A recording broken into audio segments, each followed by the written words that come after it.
പൊതുഗതാഗത രംഗത്ത് വിപ്ലവം സൃഷ്ടിക്കാൻ ഒരുങ്ങി ദുബായ്. മണിക്കൂറിൽ 100 കിലോമീറ്റർ വേഗതയുള്ള റെയിൽ ബസ് അവതരിപ്പിച്ചാണ് ദുബായ് ശ്രദ്ധ നേടുന്നത്. ഒരേ സമയം 40 പേർക്ക് ഇതിൽ യാത്ര ചെയ്യാൻ സാധിക്കും.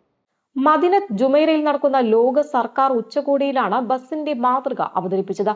റെയിൽവേ ലൈനുകളിൽ യാത്രക്കാരെ വഹിക്കാൻ ഉദ്ദേശിച്ചുള്ള ഭാരം കുറഞ്ഞ റെയിൽ കാറാണ് റെയിൽ ബസ്.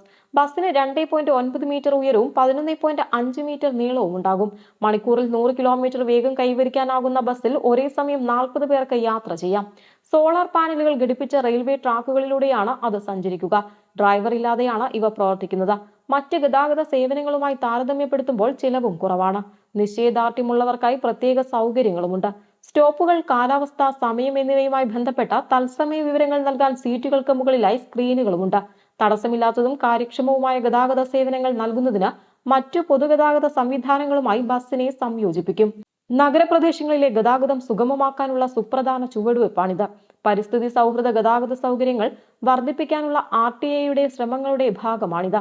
റെയിൽ ബസ്സുകൾ വികസിപ്പിക്കാനായി കഴിഞ്ഞ വർഷത്തെ ദുബായ് ഇന്റർനാഷണൽ പ്രൊജക്ട് മാനേജ്മെന്റ് ഫോറത്തിലാണ് അമേരിക്ക, UK എന്നിവിടങ്ങളിലെ 2 സ്ഥാപനങ്ങളുമായി RTA ധാരണാപത്രങ്ങൾ ഒപ്പിട്ടത്. News desk, Sedco news.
ആരെയും വെല്ലുന്ന സൗന്ദര്യവുമായി ഗിന്നസ് വേൾഡ് റെക്കോർഡിൽ ഇടം നേടി വിയറ്റ്നാം 19. 1101 കിലോ ഭാരമുള്ള ഈ പശു ലേലത്തിൽ വിറ്റുപോയത് 40 കോടി രൂപയ്ക്കാണ്. ലോകത്ത് ലേലത്തിൽ ഏറ്റവും കൂടുതൽ തുകയ്ക്ക് വിറ്റുപോയ പശുവെന്ന ഗിന്നസ് വേൾഡ് റെക്കോർഡ് ഇനി വിയറ്റ്നാം 19 സ്വന്തം. ഇന്ത്യയിൽ നിന്നുള്ള നെല്ലൂർ ഇനത്തിൽപ്പെട്ട പശുവിന് 56 മാസമാണ് പ്രായം.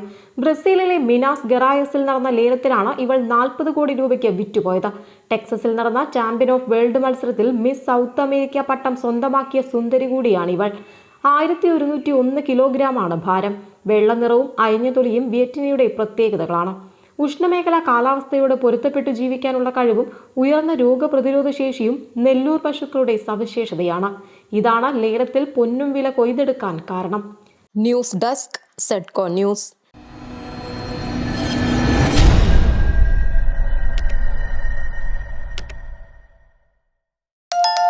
US പ്രസിഡന്റ് ഡൊണാൾഡ് ട്രംപിന്റെ ഗസ പ്ലാനിന് പകരം പദ്ധതി തയ്യാറാക്കാൻ നീക്കം നടത്തി അറബ് രാജ്യങ്ങൾ. ഈ മാസം 27 റിയാദിൽ നടക്കുന്ന അറബ് ലീഗ് ഉച്ചകോടിയിൽ ഇതിന്റെ പ്രാഥമിക കരട് തയ്യാറാക്കും. ഈ മാസം 27 റിയാദിൽ നടക്കുന്ന അറബ് ലീഗ് ഉച്ചകോടി പ്രാഥമിക കരട് തയ്യാറാക്കുമെന്നാണ് സൂചന. ഗസയിൽ നിന്ന് ഫലസ്തീനികളെ പുറത്താക്കിയുള്ള പ്ലാൻ ആലോചിക്കുകയാണ് US പ്രസിഡന്റ് ഡൊണാൾഡ് ട്രംപ്. ഇതിനിടയിലാണ് ട്രംപുമായി മികച്ച ബന്ധമുള്ള അറബ് രാഷ്ട്രങ്ങൾ ബദൽ പദ്ധതി ആലോചിക്കുന്നത്.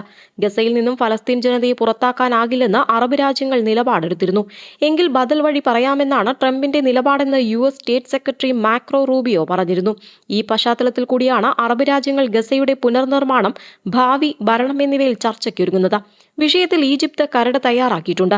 അതുപ്രകാരം ഫലസ്തീൻ ജനതയെ നാടുകടത്താതെ പുനർനിർമ്മാണത്തിന് ആഗോള സഖ്യം രൂപീകരിക്കുകയാണ് ഒന്നാമത്തെ നിർദ്ദേശം. ഹമാസിന്റെ ഇടപെടലില്ലാത്ത ഗസ ഭരണത്തിന് ദേശീയ ഫലസ്തീൻ കമ്മിറ്റി എന്ന നിർദ്ദേശമാണ് രണ്ടാമത്തേത്. ഇതാകും ഗസ വിഷയത്തിലെ ഏറ്റവും വലിയ ചർച്ചാ വിഷയം. ഹമാസിനെ ഭരണത്തിൽ നിന്ന് ഇല്ലാതാക്കാതെ മുന്നോട്ടു പോകാനാകില്ലെന്ന നിലപാടിലാണ് ട്രംപും ഇസ്രായേലും. ഈ വിഷയത്തിൽ അറബ് രാജ്യങ്ങളുടെ നിലപാട് നിർണായകമാകും. ഏറ്റുമുട്ടലിലും വെടിനിർത്തലിലും ജനകീയമായും ഹമാസിന്റെ സ്വാധീനം ശക്തമായിരിക്കെ അവരുടെ നിലപാടും ഗസയുടെ ഭാവിയിൽ നിർണായകമാണ്. ഫലസ്തീന്റെ ഭരണം ഒരു ദേശീയ കമ്മിറ്റിക്ക് വിട്ടുകൊടുക്കാൻ തയ്യാറാണെന്ന് ഹമാസ് വക്താവ് നേരത്തെ വ്യക്തമാക്കിയിരുന്നു. അതിൽ പക്ഷേ ഹമാസിന്റെ അംഗങ്ങളെ ഉൾക്കൊള്ളിക്കണമെന്നതാണ് നിബന്ധന. News desk, Sedco news.